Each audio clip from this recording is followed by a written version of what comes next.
งานมหกรรมกีฬาคนพิการแห่งชาติครั้งที่ 4 หรือนครหลวงจันทร์พาราเกมส์ 2025 ภายใต้คำขวัญมิตรภาพเสมอภาพและการพัฒนา ที่นครหลวงจันทร์รับเกียรติเป็นเจ้าภาพ ระหว่างวันที่ 14-19 ธันวาคมนี้ได้เปิดขึ้นอย่างเป็นทางการแล้วพิธีเปิดงานมหกรรมกีฬาคนพิการแห่งชาติครั้งที่ 4 ได้จัดขึ้นในวันที่ 14 ธันวาคม 2025 อยู่สโมสรใหญ่มหาวิทยาลัยแห่งชาติวิทยาเขตดงโดกภายใต้การเป็นประธานร่วมของท่านอัศพังทองศรีพันดรเจ้าของนครหลวงจันทร์ประธานคณะกรรมการจัดงานมหกรรมกีฬาคนพิการแห่งชาติครั้งที่ 4 และท่านท้องสนิทมังหน่อเมฆรัฐมนตรีกระทรวงศึกษาธิการและกีฬาให้เกียรติเข้าหัวมีท่านสอนไซศรีพันดรนายกรัฐมนตรีพร้อมด้วยภรรยามีการนำขั้นสูงภาครัฐศูนย์กลางนครหลวงจันทร์คณะนำครูฝึกและนักกีฬาที่มาจาก 17 แขวง 1 นครหลวงพร้อมด้วยมวลชนเป็นจำนวนหลายพิธีทางการได้เริ่มต้นขึ้นด้วยขบวนก้อนกำลังปลายสมเสยงานมหกรรมกีฬาคนพิการแห่งชาติครั้งที่ 4 หรือนครหลวงจันทร์พาราเกมส์ 2025 ขบวนถุงชาติถุงกีฬาและถุงสัญลักษณ์พร้อมด้วยขบวนก้อนกำลังของคณะนำครูฝึกและนักกีฬาที่มาจาก 17 แขวงและ 1 นครหลวงเวียงจันทร์เข้าสู่สนามหลังจากนั้นท่านอัศพังทองศรีพันดรได้รายงานสภาพการก้าวเกี่ยมความพร้อมและให้รู้ถึงความหมายความสำคัญของการจัดงานมหกรรมกีฬาครั้งนี้บางตอนท่านให้รู้ว่า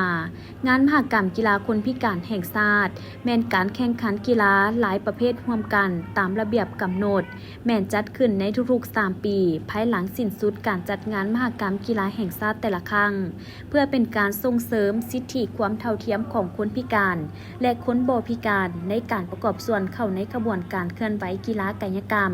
เพื่อสุขภาพและมิตรภาพของมวลมนุษย์พวกเขาการจัดงานมหกรรมกีฬาคนพิการแห่งชาติในครั้งนี้แม่นเพื่อแนะใส่เฮ็ดให้สุขภาพของทุกคนแข็งแรงได้ความทรงจำที่ดีได้ไมตรีจิตมิตรภาพแบบสหายอายน้องเพื่อนร่วมชาติเดียวกัน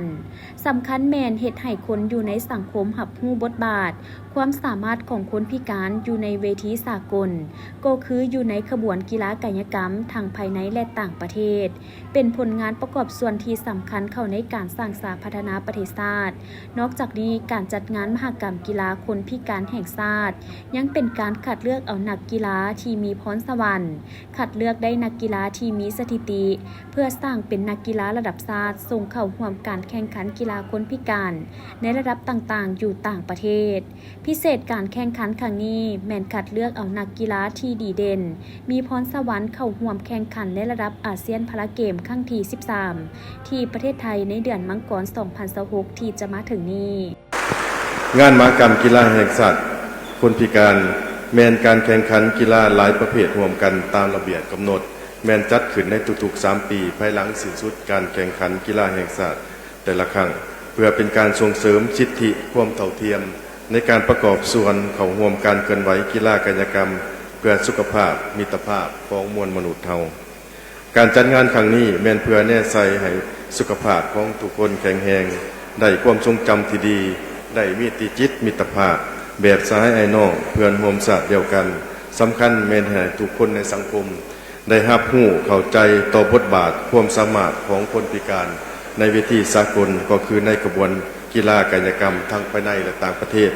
เป็นผลงานประกอบส่วนที่สำคัญเข้าในการสร้างสรรค์พัฒนาวงการกีฬาลาวโอกาสเดียวกันท่านสอนไซศรีพันดรได้ต่างหน้าการนำภาครัฐและคณะกรรมการจัดการแข่งขันกล่าวเปิดงานมหกรรมกีฬาคนพิการแห่งชาติครั้งที่ 4 ว่า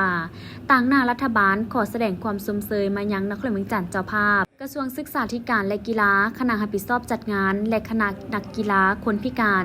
ที่ได้เป็นเจ้าการก้าวเกี่ยมความพร้อมหอบด้านสามารถเฮ็ดให้งานมหกรรมกีฬาครั้งนี้ใครขึ้นตามกำหนดเวลาที่วางไว้ภาครัฐเฮาเห็นแจ้งบทบาทความสำคัญของคนพิการจึงได้จัดงานแข่งขันกีฬาครั้งนี้เพื่อส่งเสริมความเท่าเทียมกันระหว่างคนพิการและบ่พิการหวังว่างานมหกรรมกีฬาคนพิการแห่งชาติครั้งที่ 4 นี้จะประสบผลสำเร็จอย่างจบงามและอบเอื้อไปด้วยความสามัคคีมิตรภาพและความเบิกบานมวลซื่นณโอกาสอันสง่าราศีและได้เลิกงามดีแล้วข้าพเจ้าขอประกาศเปิดงานมหกรรมกีฬาคนพิการแห่งชาติครั้งที่ 4 ในครั้งนี้อย่างเป็นทางการนับแต่เวลานี้ เป็นต้นไปขอขอบใจ ภายหลังนายกรัฐมนตรีกล่าวเปิดพิธีอย่างเป็นทางการแล้วต่างหน้าคณะกรรมการตัดสินนักกีฬาได้ขึ้นกล่าวคำปฏิญาณตนเอง หลังจากนั้นทวนไฟแห่งสัญลักษณ์งานมหกรรมกีฬาคนพิการแห่งชาติครั้งที่ 4 ได้ถูกจุดขึ้นใส่อ่างทวนไฟ นั้นแสดงว่างานมหกรรมกีฬาคนพิการแห่งชาติครั้งที่ 4 หรือนครหลวงจันทร์พาราเกม 2025 ได้เริ่มขึ้นอย่างเป็นทางการแล้ว นอกนี้พิธีได้รับชมการแสดงศิลปวัฒนธรรมประกอบมี